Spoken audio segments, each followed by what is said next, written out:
आपको मुग़ल साम्राज्य में अकबर के काल में महत्वपूर्ण उपलब्धियां और उसके शासन काल में सांस्कृतिक जीवन में जो उल्लेखनीय प्रगति हुई उसके बारे में बताने जा रहा हूँ।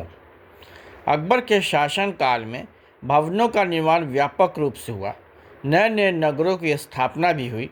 राजधानी आगरा और फतेहपुर सीकरी के अतिरिक्त लाहौर, इलाहाबाद, अटक, हैदराबाद, मुंगेर तथा अम्बेर में भी बड़े पैमाने पर भवनों का निर्माण हुआ।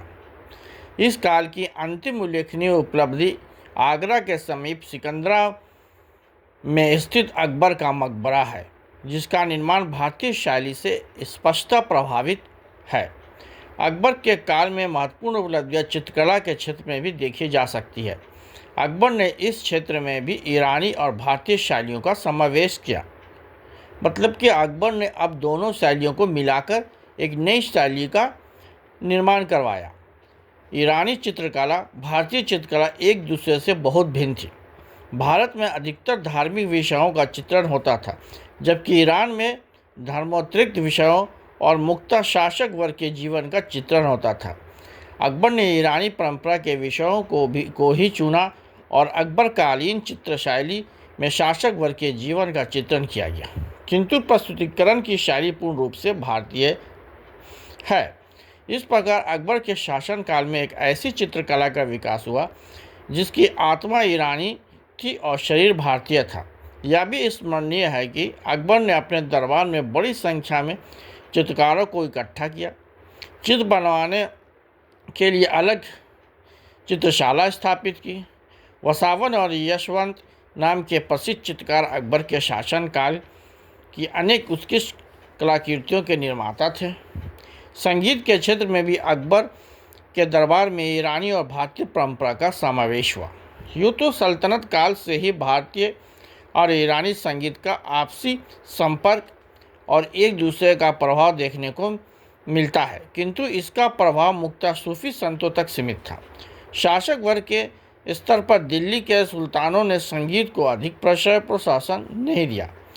अकबर ने संगीत को दरबारी शिष्टाचार का अभिन्न अंग बनाया और दरबारी संगीतज्ञों की नियुक्ति की। उसके दरबार में अनेक विख्यात संगीतज्ञ थे, जिनकी सूची आईने अकबरी में उपलब्ध है और जिनमें सबसे प्रसिद्ध नाम तानसेन का है। यह माना जाता है कि अमीर खुसरो द्वारा ईरानी और भारतीय संगीत के समन्वय का जो प्रयास प्रारंभ हुआ था, वह तानसेन के साथ पूरा हुआ। नई राग रागनियाँ प्रचलित हुई, जो न तो पूर्णतः ईरानी थी न पूर्णतः भारतीय। साहित्य के क्षेत्र में भी अकबर के शासनकाल का विशेष महत्व है। इस काल में भारत में फारसी भाषा और साहित्य का अत्यधिक विकास हुआ, यहाँ तक कि भारत में फारसी रचनाएं ईरान की फारसी रचनाओं से अधिक उत्कृष्ट स्तर पर पहुँच गई। अकबर ने ही दरबारी इतिहास लेखन की परंपरा को भारत में स्थापित किया। अबुल फजल उनके दरबार में प्रसिद्ध इतिहासकार था, जिसकी रचनाएं अकबरनामा और आईने अकबरी अकबर के इतिहास का प्रमाणक ग्रंथ है। निज़ामुद्दीन की तबकाते अकबरी और बदायूं की मुंतखबु व तारीख इन काल की दो अन्य महत्वपूर्ण ऐतिहासिक रचनाएं हैं। फारसी काव्य के क्षेत्र में फैज़ी का नाम उल्लेखनीय है। इस तरह गद्य और पद्य दोनों ही क्षेत्र में उल्लेखनीय रचनाएं इस काल में मिलती हैं। दूसरी ओर अकबर ने संस्कृत और अन्य भाषाओं से फारसी में अनुवादित ग्रंथ को भी तैयार कराया, जिसमें सबसे प्रसिद्ध रचना फैज़ी द्वारा भगवद गीता का अनुवाद है और बदायूं द्वारा रामायण का अनुवाद।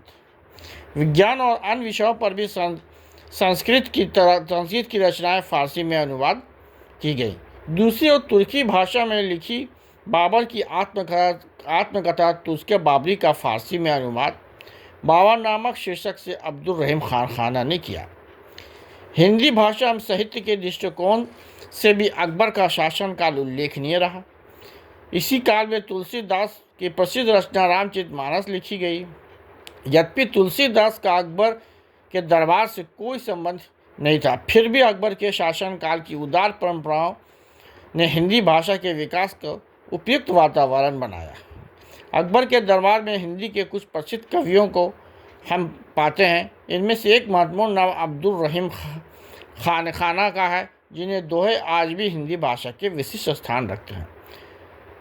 हम ये कह सकते हैं कि अकबर का शासनकाल सांस्कृतिक जीवन में उल्लेखनीय प्रगति का काल था।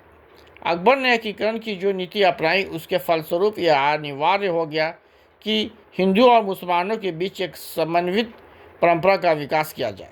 इस उद्देश्य की प्राप्ति के लिए अकबर ने स्थापत्य कला, चित्रकला, संगीत एवं साहित्य के क्षेत्र में एक समन्वित परंपरा के विकास में निर्णायक योगदान किया। इस प्रकार वह विविधता में एकता की स्थिति बनाए रखने में सफल हुआ। यूनिटी इन डाइवर्सिटी, जो भारतीय इतिहास और संस्कृति का मूल मंत्र है। राजनीतिक, प्रशासनिक, भौगोलिक और सांस्कृतिक एकीकरण में प्राप्त सफलता के कारण ही अकबर को राष्ट्रीय शासक, नेशनल मोनार्क कहा जाता है और निस्संदेह ही is the greatest Mughal empire. और इसे अकबर को अकबर महान बना दिया, क्योंकि उसने सांस्कृतिक कला और सभी क्षेत्रों में अतुलनीय प्रगति उसके शासनकाल में हुई। Thank you.